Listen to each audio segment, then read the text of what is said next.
પ્રાચીન ભારતમાં અન્ય જળાશયોની માફક કુંડ બાંધવાની પરંપરા ઘણી જૂની છે. સામાન્ય રીતે કુંડ 4 પ્રકારના હોય છે: ભદ્રક, સુભદ્રક, નંદ અને પરીખ. હાલમાં સુરેન્દ્રનગર જિલ્લાના ધ્રાંગધ્રા પાસે આવેલ ભદ્રક પ્રકારના આ દ્રૌપદી કુંડ વિશે સ્થાનિક લોકો શું માને છે તે જાણીએ. દ્રૌપદીમાં સ્નાન કર્યું એટલે કોણ દ્રૌપદી કુંડ કરવાનું. અહીંયા લગ્ન થયા હતા પાંડવોના. હા, શિયકારે લગ્ન કરે કુંડ મને, બીજા લગ્ન કુંડ મને, 5 વખત ના આવ્યા એટલે દ્રૌપદી કુંડ. અચ્છા. આજે માઠ છે, માઠ આમાં પેલા ધ્રોમ્યો ઋષિ રહેતા. ધ્રોમ્યો ઋષિ અહીંયા દ્રૌપદ રાજા વખતે પાઠશાળા કરાવતા.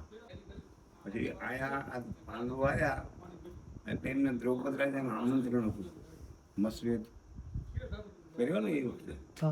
પછી પાંડવોજી હારે મસ્વેદ કર્યો. મસ્વેદ કર્યા પછી અહીંયા આવ્યા તો કુંતાજી પૂજામાં હતા. એને કીધું કે માં અમે કંઈક વસ્તુ લાવ્યા. માતાજીએ કીધું પાછું આપસમાં બાટલો કે માથે હરકે વાગે વાંચી લો કે.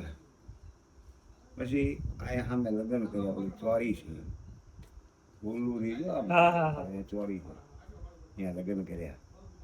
પછી કાંઈ 5 વખત નાયા એટલે દ્રૌપદી કુંડ નામ કર્યું.